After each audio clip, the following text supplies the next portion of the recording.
Hi, welcome to this benefit information meeting for Tier 2 members presented by the Teachers Retirement System. I am Sandy Benhart. I'm one of two outreach coordinators at the Teachers Retirement System. And along with us, who will join in the middle of the meeting to present information about the supplemental savings plan, is Stacy Russell from Voya. So let's get started. What are we going to cover here? Well, we'll talk about TRS Basics. Who is TRS and how does all of this work in order for you to know what you need to know to maximize your pension? So that's the first section. And then the second section includes a few things that you may or may not be familiar with that are also part of TRS. One is that TRS supplemental savings plan, also disability and death benefits, health insurance that is available to our retirees, how you get ready for retirement, even if it is a number of years away. And then once you're retired, you can do various work in TRS, but there are post-retirement limits, and we'll talk about your increases. So we will cover all of these. Let's start, though, with what the role of TRS is. Sometimes this is not really widely known. So the Teachers Retirement System provides pension service to public educators and ensure that your promised retirement is there for you. So there's a board of trustees, 15 members on the board of trustees, and we, as a whole, collectively, TRS is responsible for collecting that 9% that you pay into TRS and then manage the benefits to manage that investment responsibly in compliance with the law. So there are some things that TRS is not a part of as well. We do not have the authority to write or pass legislation. So those decisions rest with the Illinois General Assembly or our legislative body. So we are a resource for them to provide various information as needed, but we do not enact any of the actual pension code or changes to the pension code. So for those types of concerns that you may have, you would contact your state representatives. So there are three different ways that people think of retirement. On the right side here, the federal plans are Social Security and Medicare. As a TRS member, you do not contribute to Social Security. You may have in other jobs, but in TRS, you do not contribute to Social Security. You do contribute to Medicare, though, and that will be the basis of your health care once you turn 65. On the bottom here, we have what are called supplemental or defined contribution plans. And these are completely voluntary and a great way to add to your pension and diversify how your retirement might look. So the different programs there, one would be the TRS Supplemental Savings Plan. That is a 457B or an IRA or a 403B. Those are all examples of defined contribution plans. I will spend most of the time talking about the defined benefit plan. That is what TRS is. So a defined benefit plan, you must contribute that 9% of earnings, and that it goes towards paying your pension, survivor benefits, and actually disability should you need that as well. And in return for that contribution, you will get a lifetime monthly benefit. So one of the things that most determines how this will all work is whether you are in Tier 1 or Tier 2. There is a very specific date, which is January 1st of 2011. There are 13 pension systems in Illinois. TRS is just one of them.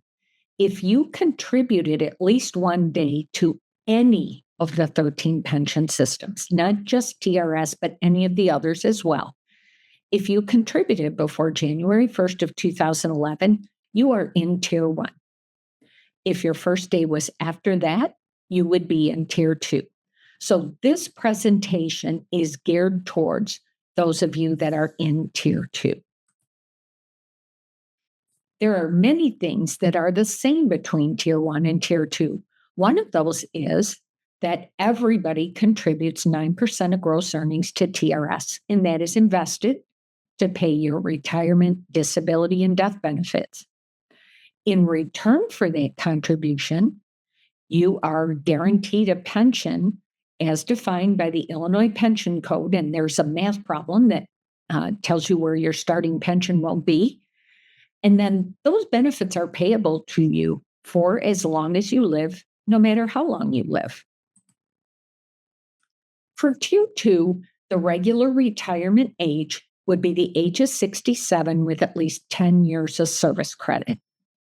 You can retire earlier than the age of 67, though. You can retire as early as the age of 62, so 5 years earlier. You still need that 10 years of service credit. But if you retire before the age of 67, that will come with a reduction in your pension.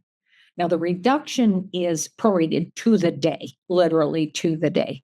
But roughly, you would think of it as 6% for each year you are under your full retirement age of 67.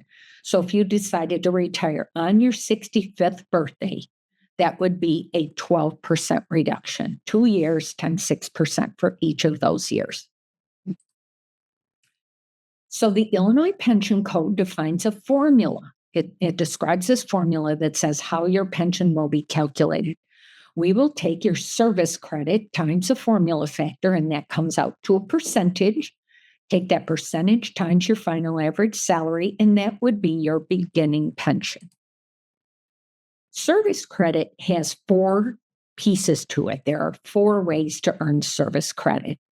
Our year runs from July 1st through June 30th, probably the same fiscal year your school district has. And if you work at least 170 days during that time period, you will get 1 full year of service credit.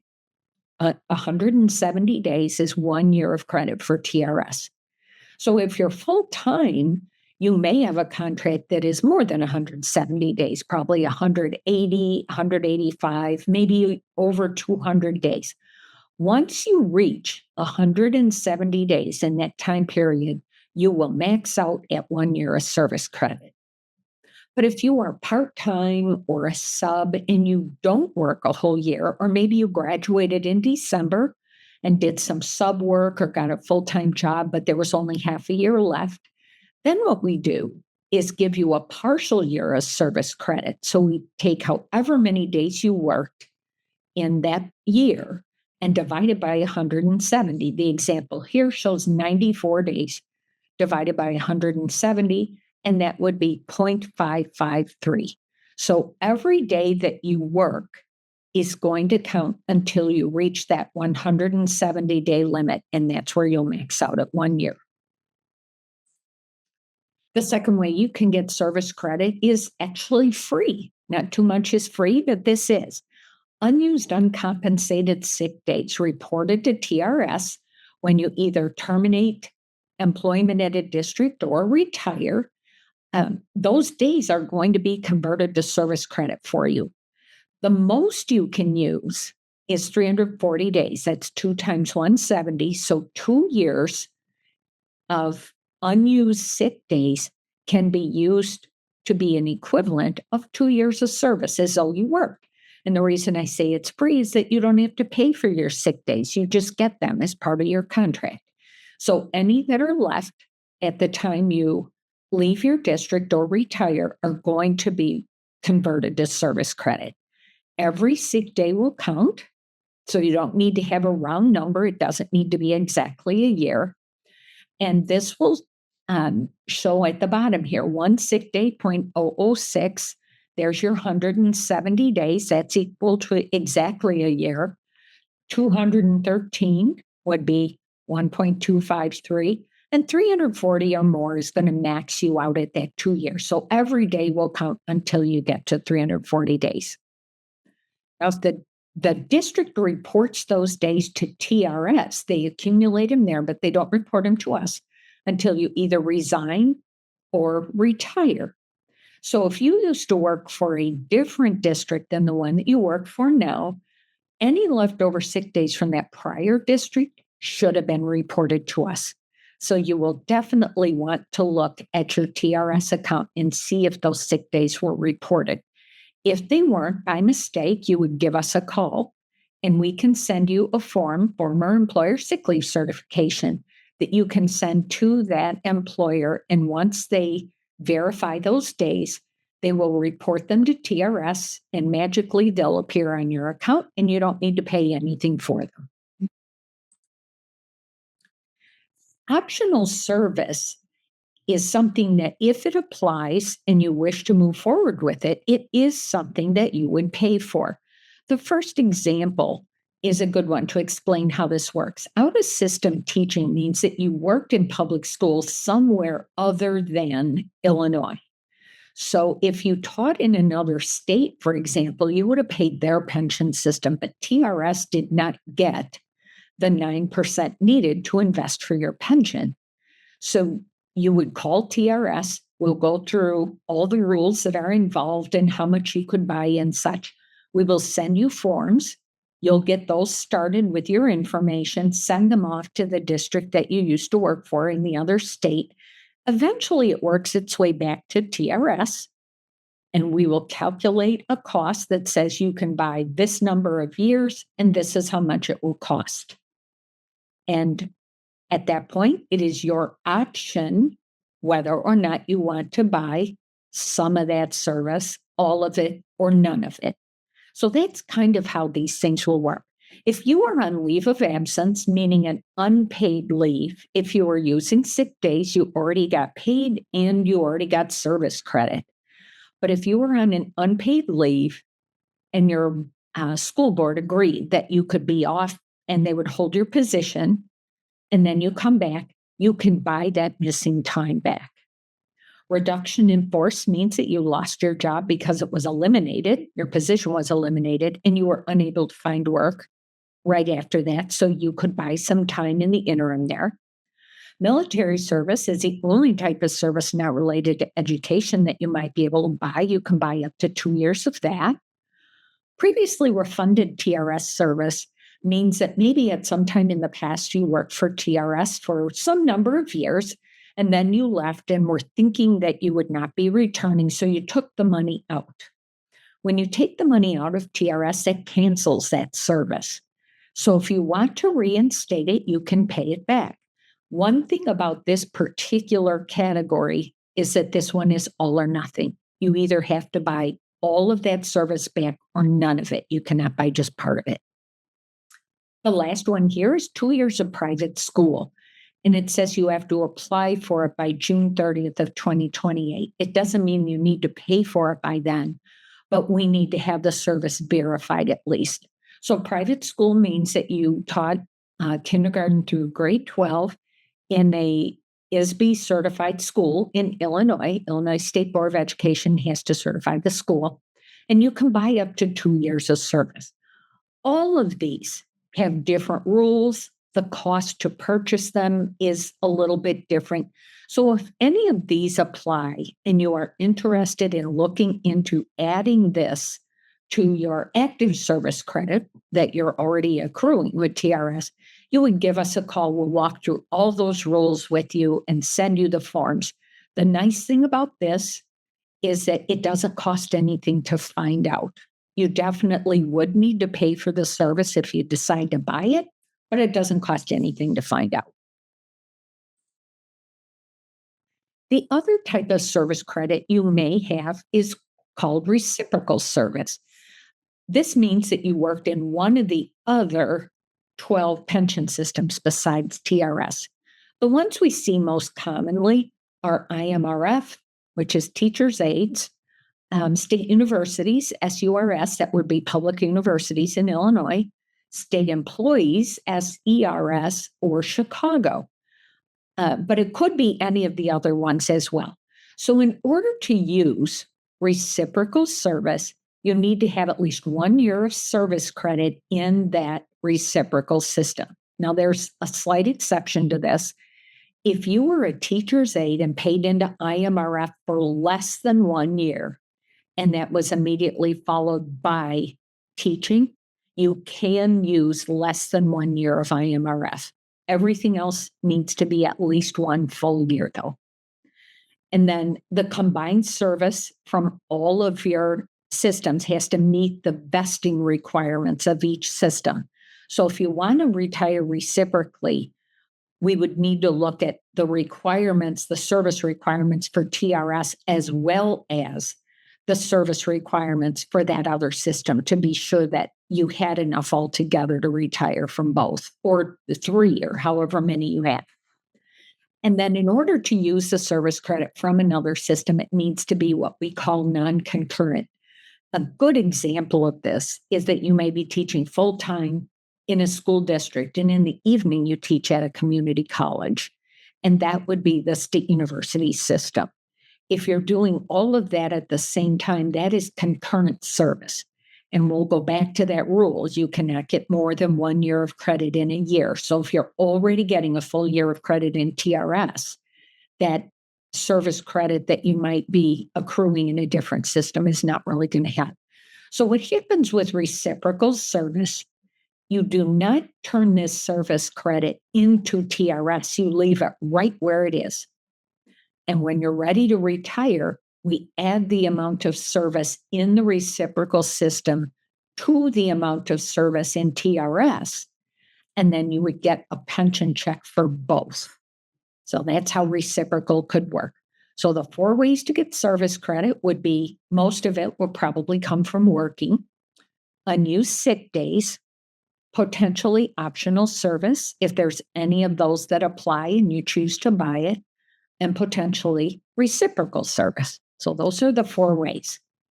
The formula factor is much simpler. It's just one thing. It's 2.2%.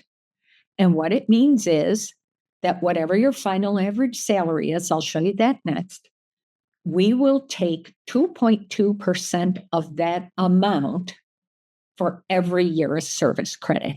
That is what 2.2 is.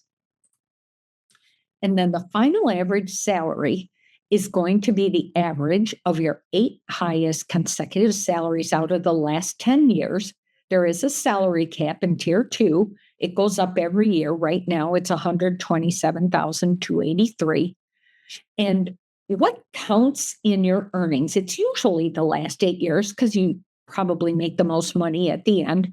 It doesn't have to be, but we're going to take the average of the 8 highest years.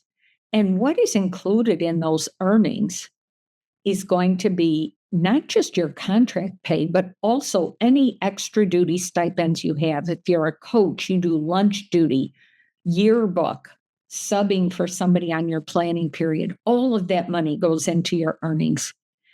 Additionally, the 9% that is contributed to TRS, even if you happen to work in a district that pays some or all of that 9%, it doesn't matter who pays it. You are going to have that amount included in your earnings. So a lot of times what is reported to TRS for your earnings is a lot more than what you might be thinking it is. So the service credit, we talked about that, times 2.2% times your final average salary. And that would be your starting pension. So just to give an example and put some numbers in here, this person is going to retire at their full retirement age of 67, 30 years of service credit, and a final average salary of $85,000. So simply doing that math, 30 times 2.2% means that she would get 66% of her final average salary for her starting pension. That would be $56,100 a year or $46.75 a month. Now, what if you want to retire earlier? So you still have the same 30 years of service and final average salary of $85,000, but decide to retire on your 62nd birthday. That's the earliest you can retire. The math is going to work out exactly the same here. 30 times 2.2% times 85,000. But then that age reduction comes in. This was 5 years younger than the full retirement age times 6% for each of those years. So it's a 30% reduction. So the pension is down to $39,270 a year or $32.72 a month. So the usual couple questions that come here would be, if you have a reduced pension, then when you turn 67, does it become an unreduced pension? And the answer is it does not. If you retire with a reduced pension, it is permanently reduced. However, if you stop working really at any age, but you don't start collecting your pension until the age of 67, then your pension will be unreduced. TRS calls you retired when we begin paying you. For most people, they wrap up a school year, it ends on one day, and they put in for retirement, and their retirement is effective the next day. There's no gap. But you don't need to do that. Once you have reached at least 10 years of service credit in TRS, you have earned a pension, and now you're just waiting to at least 62, but anywhere between 62 and 67 to start collecting it. And if you do hold off until the age of 67 to start collecting that pension, it will not be reduced. So, how do you maximize your pension? Well, the maximum benefit you can get is 75% of your final average salary. And you would achieve that with 34 years of service credit. 34 times 2.2% is 74.8%. We just round that to 75. So once you reach the age of 67, if you have 34 or more years of service credit, your pension will be maxed out at 75% of your final average salary. So what if you work more than 34 years? That is very possible if you're working up until the age of 67. Those extra years that you work might continue to build your final average salary. Maybe you keep getting raises, so it's 75% of a bigger number. So that's one possibility. And then when we get to the SSP, Stacy will show you another option if you want to stop working a little bit earlier. So what really helps is to understand how this works actually for you. The 30 years, the $85,000, that might not be anywhere close to what you would have. So putting this together with a little more individual results is helpful. So what we would want to know, we can do a benefit estimate for you. And when we see a benefit estimate, we refer to your pension, your monthly benefit. We call it a benefit. It might be called an annuity. It might be called a pension. To us, it's all the same thing. So we can prepare a benefit estimate that will tell you what you would get if we know about when you want to retire. We know how much you earned all the way up until the past year, but we're never sure what you're making right now or in future years. There are all different contracts out there. So you would give us an idea of what kind of raises you thought you might get. We also don't know how much sick leave you have from your current district. So we would need to have some idea of how many days you think you'll be able to save each year until you retire, as well as how many days you have with your current district at the time we do the estimate. And then this note about district incentives. If you are fairly close to when you might retire, your district may have something in the contract that says if you give a certain amount of irrevocable notice of retirement, we will give you bigger raises, or maybe we'll give you a lump sum after you retire. We don't know what any of those things are. There's almost 1,000 school districts. All of them have a different contract. So if you are nearing retirement and you know you have a district incentive, then let us know and we can build that in. And then if you have reciprocal service, we can include that for you as well. So we can take your TRS years as well as the years with a reciprocal system and put that all together for you. You can also do this yourself by logging into your TRS account, My TRSIL, the new member account system that we have. And you can do this yourself. The only thing to note is if you have reciprocal service, we need to include that piece for you.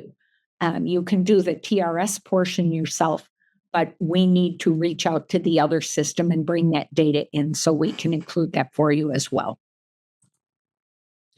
Now, once you are retired, I've mentioned a couple times your starting pension. So we do that formula, and that's where your pension will begin. You will be eligible for raises after you've been retired for a full year and you are at least 67 years old. And then the raises would be half the consumer price index. It's calculated each year with a 3% cap. And you would see those raises. They're going to be effective January 1st, but you'll see them on a February 1st pension check. We always pay on the first business day of the month for the month prior.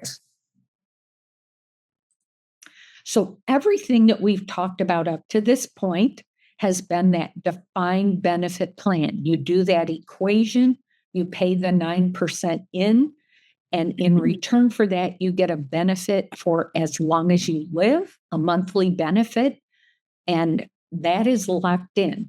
But in the event that you would like to add something to that, you could supplement it with a defined contribution plan. And for that, I will give you Stacy Russell. All right. Thank you so much, Sandy. And thank you guys for being here today. And as Sandy mentioned earlier, in 2018, the Illinois General Assembly passed law to amend the pension code to include an optional retirement savings benefit known as a TRS supplemental savings plan. Now, the intent was to provide a high quality, low cost plan for all members across the state. Now, TRS vetted all the companies that applied for the job, and they chose Voya to be the administrators of the plan, and that is why I'm in front of you today. So, what this it is designed to complement your pension, not affect it or replace it in any way, shape, or fashion. Your participation in the plan is voluntary. Now, a 457B plan is an employer sponsored, tax favored retirement savings account. You decide how much to contribute up to the maximum amount of $23,500 set for the IRS for 2025. Your contributions are automatically deducted from your paycheck, and the minimum contribution is $30 per pay or 1%. Now, the TRS deferred compensation plan is a couple different options to help you reach your retirement objectives. The first option is the pre-tax or traditional option. The second option is the Roth option. Now, with the first option, the traditional option, you can take the tax advantage and tax deferral up front. No income taxes are withheld, which is going to lower your current taxable income. Your contributions and any earnings accumulated are going to be on a tax-deferred basis. So when you get to retirement, that's when you're going to pay taxes. Since you never paid taxes on the money that went in or the money that grew, now you're going to pay taxes in retirement. So that's the traditional pre-tax qualified money way. The second option is the Roth option, which is going to take income tax out of your pay before the contributions are applied to your account. So income taxes are withheld from your contributions before they're going to be invested into your account. So then your money is still going to be invested for you on a tax deferred basis, meaning you don't pay tax on the growth on the account every year. And when you get to retirement, as long as you had an account open for 5 years, and that's any Roth account open for 5 years, then you will be able, then that comes out tax free. So that's the whole point of the Roth is you don't ever have to pay tax on the growth inside of the account. Or you can choose to contribute to both, a portion of your contributions on a pre-tax basis and some on an after-tax basis, depending on your retirement needs. Now, inside the plan, it also is going to allow for contributions. So for rollover contributions. And now, if that applies to you, come talk to us to see what's in your best interest before you make any decisions. But you could be able to consolidate within this plan. So as far as how much you can put into it, I mentioned that $23,500 a year. Now, the older you get, that's going to go up. If you're over the age of 50, that's going to go up another $7,500. If you're between the ages of 60 and 63, that goes up. And if you're within 3 years, if you're within your last 3 years of retirement, you can actually double how much you're putting into this plan. Again, if that applies to you, please come talk to Terry or myself. and we can help figure out what exactly is in your best need. Sorry. Now, when you invest in the TRS-SSP, when you start your contributions, you're going to be asked to choose how you want your investments to be invested for you. So one option is a do-it-myself option. With the do-it-myself option, you're going to select from the portfolio in front of you and come up with your own portfolio strategy. And with that, you're going to be taking into account your own risk tolerance and time horizon with your ability to change up your portfolio whenever you want. Now, the next option is the do it for me option. And with this, you're going to take a more hands off approach, having it done for you by a professional fund manager. So with this, you're going to be using target date funds through BlackRock. With this, you're going to have a professional fund manager that's going to make sure that your allocation stays in your age closest to 65. So it's going to automatically select the fund for you that it thinks that you should be in. Now, you don't have to stay in that fund. If you would like to be more aggressive than that, you could go in a later date, like a 2055 or 65. And if you want to be more conservative, you would go in the other direction. But that is how the do it for me funds work. Now, if you have more questions about this, please come to us as well again, and we can help educate you on this process. Now, a question that we get all the time every day is, well, I have a 403B in my district, or we have a 403B out there. What is the difference? And you guys are one of the few subsects of people that can actually put into them both independent of each other. You could have a 403B and a 457 at the same time. So the difference is one of them is eligibility. With eligibility, you do have to be a TRS member to put into the TRS-SSP. Now, with the 403B, generally all employees are eligible to participate. It doesn't matter the pension system that they're involved with. But please check with your district for availability or eligibility in regards to the 403B. Now, another big difference is with the TRS-SSP, you can withdraw from the account without that 10% penalty that is afforded by the IRS if you pull your money out early or before 59 and a half. So if you separate service from TRS, there are no surrender penalties or fees associated with getting to your money. There is no 10% penalty if you have to pull that early. There is inside of the 403B. Another difference is if you're within 3 to 15 years of retirement, it changes how much you can be putting away. The overall amount is pretty much the same. But again, if you have a lot of money to put away, come talk to Terry or myself so we can help point you in the right direction or educate you on the steps that you should take to be able to put as much away as you possibly can. And then the other big difference between the plans is going to be the unforeseen emergency. So while you're with TRS, the TRS SSP is designed to stay there. The only way to really get your money out of the plan is to have an unforeseen emergency, something you could not have planned for. That's a little bit of a stricter standard than with the hardship loans with the 403B. With the 403B, you should have a provision that you could actually borrow money against it and pay yourself back. You would not have that right now inside of the SSP. So that is something to think about as well, as far as the differences between the two. Now, I'm sure you all want to know exactly how to get started. One more thing about the difference, and you can still say on this page, but about the difference between the 403B and the 457 is that the 457 all that information is spelled out for you. 403Bs, it's not always the case. So definitely look into the language and come talk to us about, what exactly your plan entails and which one is better. And we'd be happy to do analysis for you with that. Now that you know about the SSP, I'm sure you want to know exactly how to get enrolled. And to do so, all you need to do is go to trsilssp.voya.com and follow the enrollment instructions. From there, you will be asked to choose what you want, where you want your contributions to go, pre or post tax, where you want it invested, and then to update your beneficiary. Now, you can do this anytime online or by phone. Our phone number is 844-877-4572. They're available 7 a.m. to 7 p.m. Monday through Friday.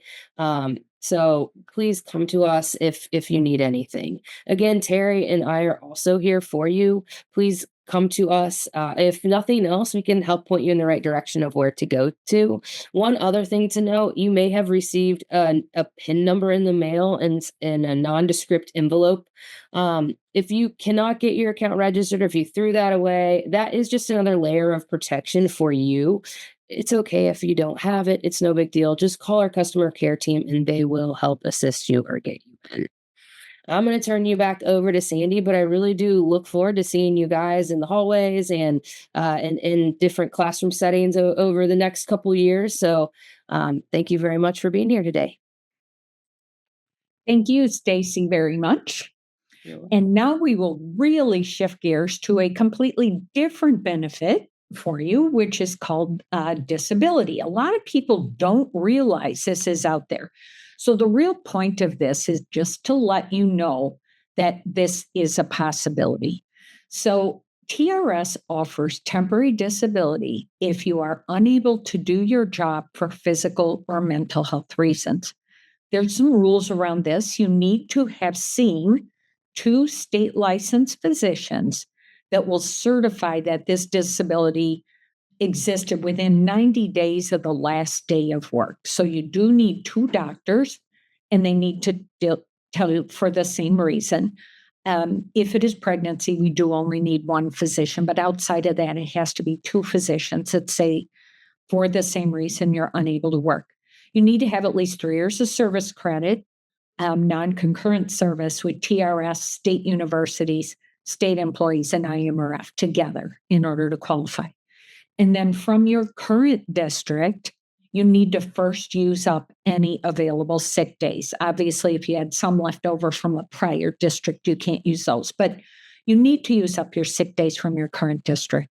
So if you are off work and are feeling that it's not likely that you're going to be able to return and you're running out of sick days, that would be the time to call TRS so we can help you get started on this process. What you would get if you're approved for temporary disability, the benefit is 40% of your contract rate, direct deposit each month that you're on temporary disability.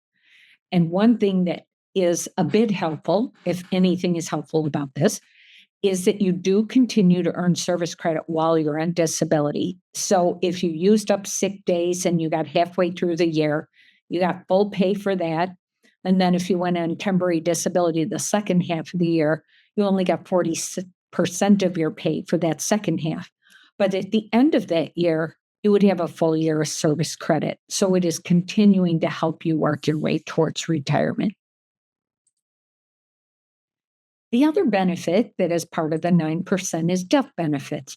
And there are 2 distinctly different benefits. 1% of the 9 is going towards survivor benefits, and the other 8% is going to fund your own personal retirement. The 8% bucket, what happens is that 8% is going in there along with the investment from TRS, and it grows and grows and grows all the way until you are paid your last check by the district. And then when you retire, we start taking money out of your bucket each month as we pay you. It only takes about 4 years into your retirement, and you will have recovered all the money that you put in. But if you were to pass away any time between now and when you have recovered all the money in this bucket in the form of pension, whatever is left in your bucket is going to be called the beneficiary refund, and it will go to whoever you list on your beneficiary form. So most retirees live well beyond 4 years into retirement. That would be our hope. But in the event that you do not live to recover your entire bucket of money, it will be paid to whoever you list on your form. Completely separate from the beneficiary refund is the survivor benefit. That is the other 1%. And that is to pay either a monthly benefit or a lump sum. A lump sum is always payable. A monthly benefit would be payable upon your death if you have a dependent. So if you have a spouse of 1 or more years and you pass away before your spouse, they will get 2/3 of your monthly benefit for as long as they live. If you have dependents, not a spouse, but maybe children, so your biological or adopted children up to the age of 18 or until the age of 22, if you were to die, they could get 50% of your pension until they age out. And then potentially an adult disabled child could also get a monthly benefit for life. That's always a very individual situation. So we always encourage people to call TRS so that we can work through that with you.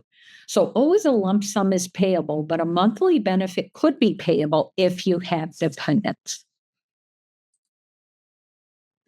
It's very important in looking at how we pay this to have your beneficiary form filled out the right way. There's a couple different ways that it could be filled out. Regardless of which one you pick, option 1, or I'll show you option 2 in a minute, you need to print off a beneficiary form from your TRS account. Everything that's here in section 1 will already show up on there. So the first thing you want to do is be sure that that is all correct. And if it's not, you need to correct that first. And then fill in marital status, whatever applies. And if you're married, put your spouse's name at the end. So option 1, automatic designation, is one way to fill out the form. If you pick this, you check this box, sign and date the form at the bottom, and don't write any names in section 4 and 5. So why would you do that? Well, if you are someone that has multiple people in your household, and some are dependent, maybe all are dependent, but some aren't, what happens if automatic designation is checked and someone lets us know that you have died, we will look for dependents first. The first person we're going to look for is a spouse.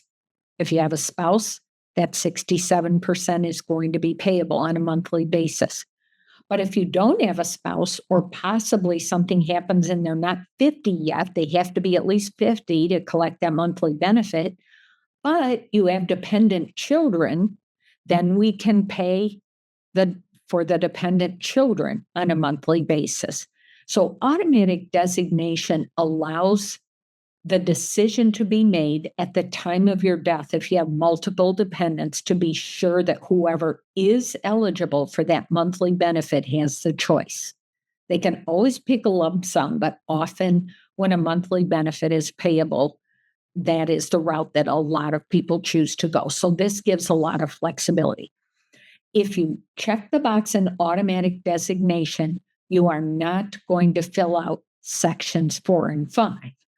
However, a lot of times, as time goes along, you're getting close to retirement, you're still married, you still have a couple kids, but now the kids are grown up, they're not dependent anymore. So then you could write out a new form, print it off from your TRS account, do not check section 3 automatic designation, and instead fill out sections 4 and 5. So if you're married, and in the situation I described, your spouse is the only one eligible for a monthly benefit, you would list them as a primary, and list alternates would be your children that are not eligible for a monthly benefit. They're not dependent anymore. It doesn't need to be your children. It could be an organization or a niece and nephew, something like that. So if you have a dependent, they would be listed as a primary, and then others would be listed as an alternate. So here's the difference. If you have a spouse and they are listed as a primary in section 4, or it says automatic designation, either way, the spouse is going to get the monthly benefit. But if your spouse passed away before you, only a lump sum is payable because in my example, you don't have any other dependents. So then we're going to go down to the alternates. And if you have some names listed here, we're going to take that lump sum that's payable, divide it exactly evenly among the alternates listed, and we will write them a check. If you never switched it and it still says automatic designation and your spouse died first, then instead of writing a check to people, the check is going to go, it's the same amount, the one-time lump sum, but it'll go to your estate and they have to wait for that to get settled. So often when people know who their dependents or non-dependents might be, they will switch it to fill out names so that money can be paid directly to those people upon your death. If you fill out Section 4, then you must also fill out Section 5. Very often, it's exactly the same names. You might have your spouse as the primary for survivor benefits and also for beneficiary refund. That's fine. But if you are listing names, you do need to fill out both Section 4 and Section 5. If you want exactly the same thing, you have to write it out again. You write out your spouse, their name and address. Your alternates, you have to write all the information out again. Don't write same as above. So you either do Section 3 automatic designation or Section 4 and 5 listing names, and you're always going to sign and date it on the bottom. So how do you consider getting all of this done? Well, the first thing you might want to do, if you've not been on your TRS account since the end of April of this year, we moved to multi-factor authentication, and you will need to go into the TRS website, but then when you want to log in, you have to say register a new account. So you will register for My TRSIL for a new account. And then it will ask you how you want to get your multi-factor authentication. It could be a couple different ways, a text, an email, or an authenticator app. And then once you do that, you will take a look at your TRS statement online. We have all prior years should be in there, so take a look at those and be sure the data looks correct.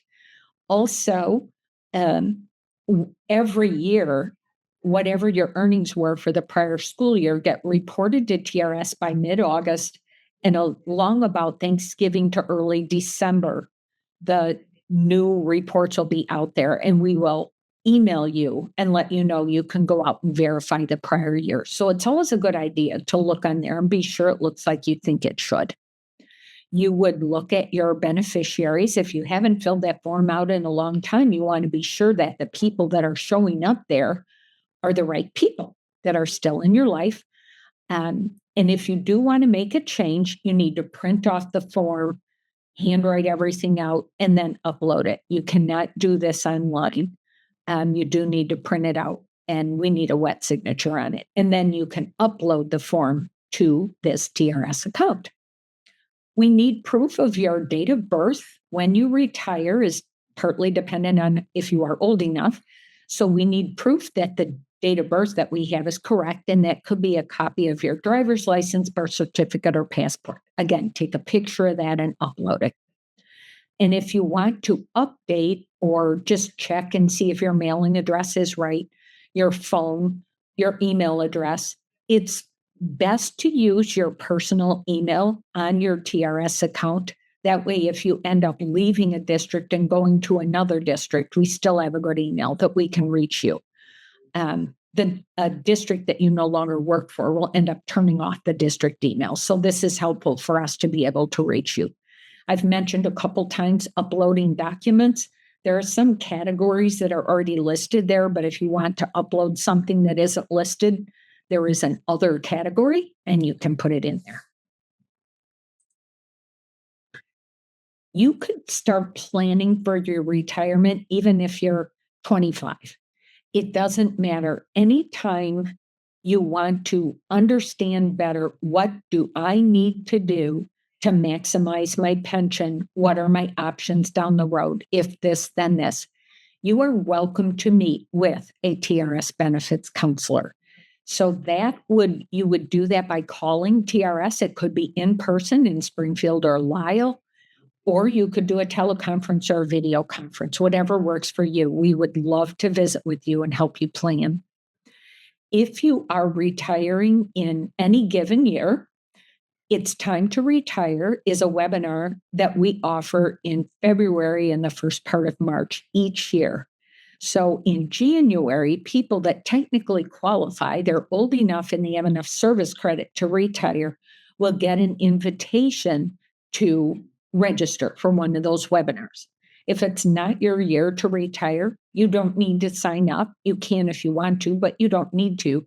What we talk about in those is what you should be doing at that time in order to prepare. So it's pretty well designed for people that are retiring that year. And of course, we'll always encourage you to check in with your financial planner. If you have the TRS Supplemental Savings Plan or you have a 403B, maybe you're married to someone that has a completely different program and you want to see how it all fits together, you definitely would want to visit with them. Once you are retired, I'm sure you know how valuable your subs are in your district. And as soon as you retire, your district will probably welcome having you come back and do some sub work because you already know how to do that job. But there are very important rules that you want to understand. The first one is that you cannot do post-retirement work until you are officially retired, according to TRS. And that means that you have received your first pension check. So that'll be 60 to 90 days after we get all the information in. So you may not be able to sub if your school goes back in early August. If you haven't received your check, you're going to have to wait. There is a limit. Currently, it's 120 days or 600 hours. That's the most you could work in a TRS covered position each year. And if you do return to work after retirement, the first time a district reports you as working a TRS day, you'll get an email from us. It's not to tell you you did anything wrong. It's to remind you of this list of things that you need to be careful of. So we'll send you an email. We send you another one when your hours are starting to pile up. The limit right now is 600 hours. So if you hit 450 hours in March or April, we'll send you another email and say, just a reminder, you still have some hours left, but don't go over 600. You cannot, so once you retire, you have to wait for your first pension check, but also you cannot work in a TRS covered position until July 1st or later after you last worked in TRS. Usually that's just about a month or maybe 5 or 6 weeks. But if you ended up retiring in December and started to collect your pension then, you cannot do any TRS covered work until the next July 1st. And it does need to be at least 30 days if you're returning to the same employer.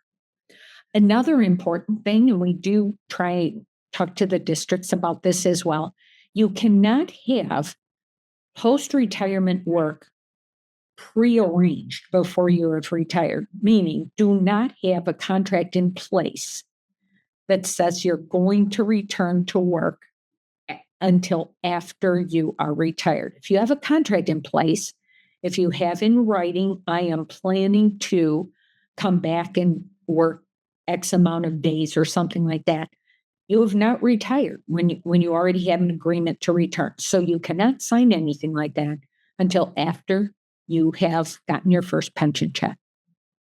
If you're retiring reciprocally, then you need to pay attention to what the post-retirement is for the reciprocal systems as well. Every system has different rules. So the ones I'm telling you are TRS. I don't know what the rules are for the other ones. So you would need to check with them. Also, for Tier 2, if you are collecting a TRS pension, you cannot work full-time in another pension system. You could do some part-time, but you cannot work full-time.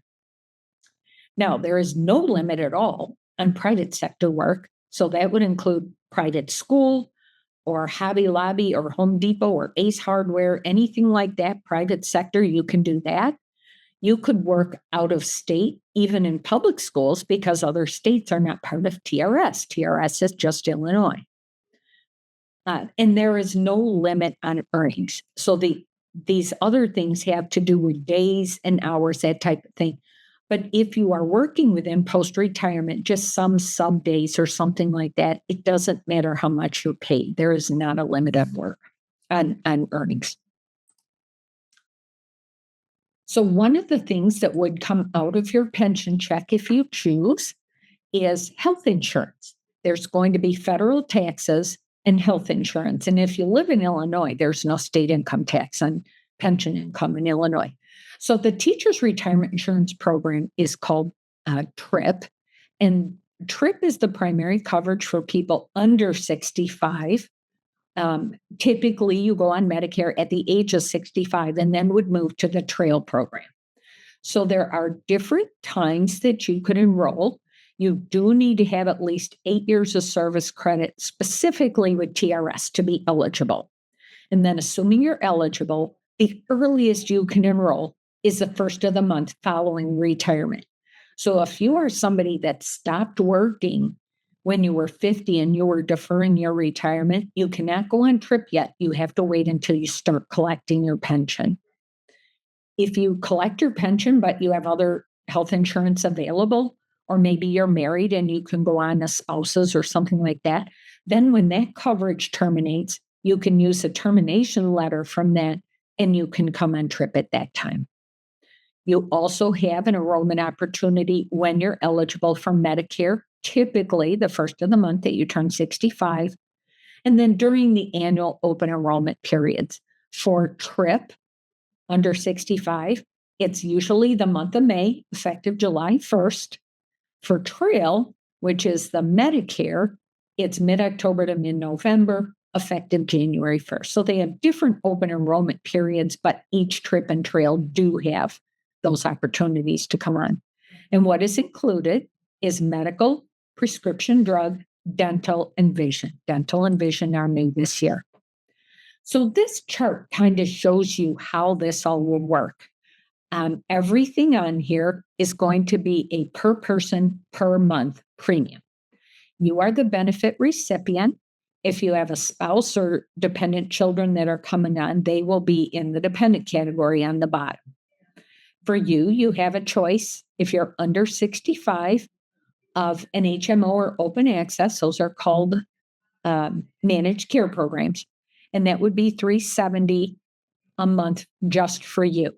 If you are adding a spouse, an additional $1,483 a month. If you're adding dependent children, an additional $484 per child. If you opt for a PPO, $857 for you, plus $1,726 for a spouse, plus $624 per child for each dependent child. The category when HMO or open access is not available, that would be for situations where you move out of state. So you're not in Illinois, probably not going to be able to access an HMO unless it's right on the border. But if even an open access plan is not available to you in the county that you move to in another state, then you would be able to get the PPO essentially half price. Instead of $857, it would be $431. The open access plan is widely available throughout the country, though. So that is often available, but you need to check. The PPO is available countrywide. So what happens if you or your spouse are already on Medicare and the other one is not yet 65? What happens here is the person that is eligible for Medicare is going to go to Medicare, which is part of Social Security, and apply for Medicare A and B. That is basic Medicare. Typically, Medicare Part A is free. That's hospitalization. Everyone pays for Medicare Part B. That is what they refer to as medical, doctor visits, outpatient surgery, that type of thing. So you get Medicare A and B together, but that is covering maybe 80%. And you need something that overlays that covers the rest. This is a Medicare Advantage program. It's a PPO through Aetna. So when you or a spouse are eligible for Medicare, you would apply for that. And the premium for that, if it's you, $735 a month. If it's a spouse, $2714 a month. And then when the younger of the two becomes Medicare eligible, both of you would be over in the TRAIL program, the Medicare Advantage. Just a quick note about Social Security and Medicare. We did talk about Medicare, but Social Security mentioned early on that teachers do not pay into Social Security, but you may have paid into Social Security in another job. So here's how this works. Your TRS pension, once you have earned it, it is not affected by any other money. So it's your TRS pension is golden. In the past, Social Security had what was called the windfall elimination provision, WEP, or government pension offset. The Social Security payment could have been affected. In January of this year, the Social Security Fairness Act was passed, and that eliminated windfall elimination and government pension offset. So, what we would tell you is again, TRS was never affected by this anyway.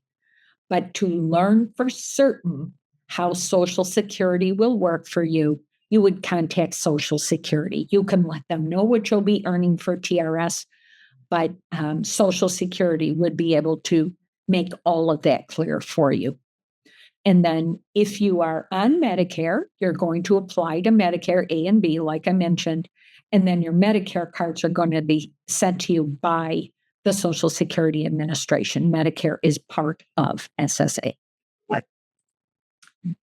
So if you are retiring in a given year, for example, 2026 is going to be your retirement interview, you will get that email that I mentioned in January, and you can sign up for one of these webinars in February or early March.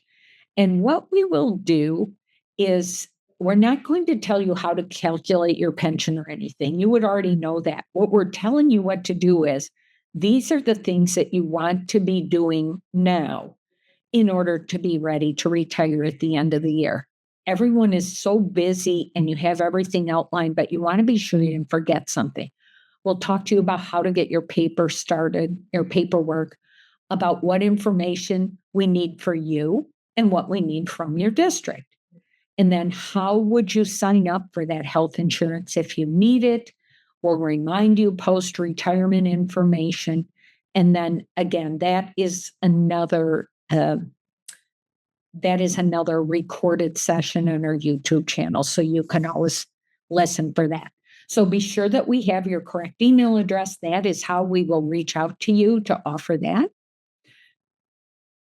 Many of these things I mentioned, you would call TRS if you thought it was optional service or you needed to clarify something or you had a couple questions, or if you want to set up your own appointment. The 877-927-5877, that is how you can reach TRS and ask some basic questions. They're open from 7:30 to 4:30. The email address would be for what I would refer to as quick hit questions. A counselor will respond to those. Be sure if you send an email that you clearly identify yourself so that we know for sure who we are talking to when we look up your account to be able to answer. If you have just one question, but the question is, when can I retire? That's not a simple phone call and that's not an email. What you would do is make the phone call and ask to set up an appointment. So we are looking to clarify things for you or set up appointments on the phone, or again, to clarify things or answer quick questions on the email. This YouTube channel here is where you can find all kinds of videos. We have, and then we put timestamps on there. So if you listen to this, but you only want to hear the health insurance part again, you can go to where that is in the video. And then the supplemental savings plan is where you're going to reach Stacy Russell or Terry Bailey. There are different ways that you can get on there. If you look on that QR code, that will take you to the Voya website, and they are able to provide different, like short videos for you as well. Or you can go out there and simply set up an online visit with either Stacy or Terry. They are licensed financial advisors. Their role is to educate you. So they will help you with all kinds of questions that you have. They are more than qualified to do that. So thank you for listening in to this presentation. Stacy, thank you for joining us. And we hope to hear from you no matter how far you are from retirement. Always feel free to reach out to TRS and reserve a little bit of time for yourself so you know what your options are down the road. Thank you.